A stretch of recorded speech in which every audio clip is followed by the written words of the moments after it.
ಗೋವಿಂದ ಪನ್ಸಾರೆ ಹತ್ಯೆ ಪ್ರಕರಣ ಏನಿದೆ ಆ ಪ್ರಕರಣದ ಆರೋಪಿ ಸಾಂಗ್ಲಿಯಲ್ಲಿ ನಿಧನರಾಗಿದ್ದಾರೆ ಎನ್ನುವಂತಹ ಮಾತು ಕೇಳಿ ಬರ್ತಾ ಇದೆ.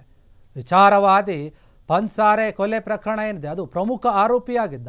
ಆ ಪ್ರಕರಣಕ್ಕೆ ಸಂಬಂಧಪಟ್ಟಂತೆ ಆರೋಪಿ ಈಗ ಸಾವನ್ನಪ್ಪಿದ್ದಾನೆ ಅಂತ ಹೇಳಲಾಗ್ತಾ ಇದೆ.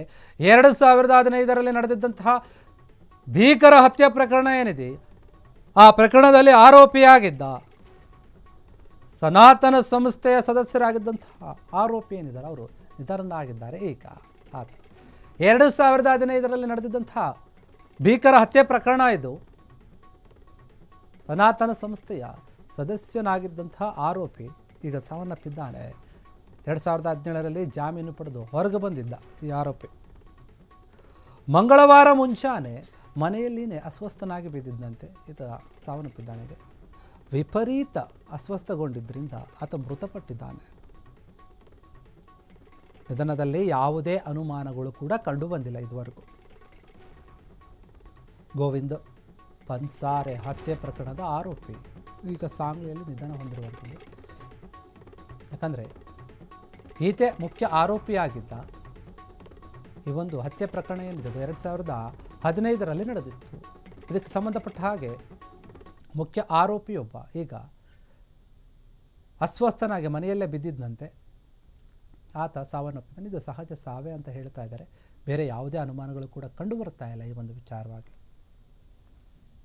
2015ರಲ್ಲಿ ನಡೆದಿದ್ದಂತಹ ಭೀಕರ ಹತ್ಯೆ ಪ್ರಕರಣ ಏನಿದೆ ಆ ಪ್ರಕರಣದಲ್ಲಿ ಆರೋಪಿಯಾಗಿದ್ದ ಸನಾತನ ಸಂಸ್ಥೆಯ ಸದಸ್ಯರಾಗಿದ್ದಂತಹ ಆರೋಪಿ ಏನಿದ್ದಾರೆ ಅವರು ನಿಧನರಾಗಿದ್ದಾರೆ. ಈಗ ಆತ 2015ರಲ್ಲಿ ನಡೆದಿದ್ದಂತಹ ಭೀಕರ ಹತ್ಯೆ ಪ್ರಕರಣ ಇದು. ಸನಾತನ ಸಂಸ್ಥೆಯ ಸದಸ್ಯನಾಗಿದ್ದಂತಹ ಆರೋಪಿ ಈಗ ಸಾವನ್ನಪ್ಪಿದ್ದಾನೆ. 2017ರಲ್ಲಿ ಜಾಮೀನು ಪಡೆದು ಹೊರಗೆ ಬಂದಿದ್ದ ಈ ಆರೋಪಿ ಮಂಗಳವಾರ ಮುಂಚಾನೆ ಮನೆಯಲ್ಲಿನೇ ಅಸ್ವಸ್ಥನಾಗಿ ಬಿದ್ದಿದ್ದಂತೆ ಈತ ಸಾವನ್ನಪ್ಪಿದ್ದಾನೆ. ವಿಪರೀತ ಅಸ್ವಸ್ಥಗೊಂಡಿದ್ದರಿಂದ ಆತ ಮೃತಪಟ್ಟಿದ್ದಾನೆ. ನಿಧನದಲ್ಲಿ ಯಾವುದೇ ಅನುಮಾನಗಳು ಕೂಡ ಕಂಡು ಬಂದಿಲ್ಲ ಇದುವರೆಗೂ. ಗೋವಿಂದ ಪನ್ಸಾರೆ ಹತ್ಯೆ ಪ್ರಕರಣದ ಆರೋಪಿ ಈಗ ಸಾಂಗ್ಲಿಯಲ್ಲಿ ನಿಧನ ಹೊಂದಿರುವಂಥದ್ದು. ಯಾಕಂದರೆ ಈತೆ ಮುಖ್ಯ ಆರೋಪಿಯಾಗಿದ್ದ. ಈ ಒಂದು ಹತ್ಯೆ ಪ್ರಕರಣ ಏನಿದೆ 2015ರಲ್ಲಿ ನಡೆದಿತ್ತು. ಇದಕ್ಕೆ ಸಂಬಂಧಪಟ್ಟ ಹಾಗೆ ಮುಖ್ಯ ಆರೋಪಿಯೊಬ್ಬ ಈಗ ಅಸ್ವಸ್ಥನಾಗಿ ಮನೆಯಲ್ಲೇ ಬಿದ್ದಿದ್ದಂತೆ ಆತ ಸಾವನ್ನಪ್ಪಿದ್ದಾನೆ. ಇದು ಸಹಜ ಸಾವೇ ಅಂತ ಹೇಳ್ತಾ ಇದ್ದಾರೆ.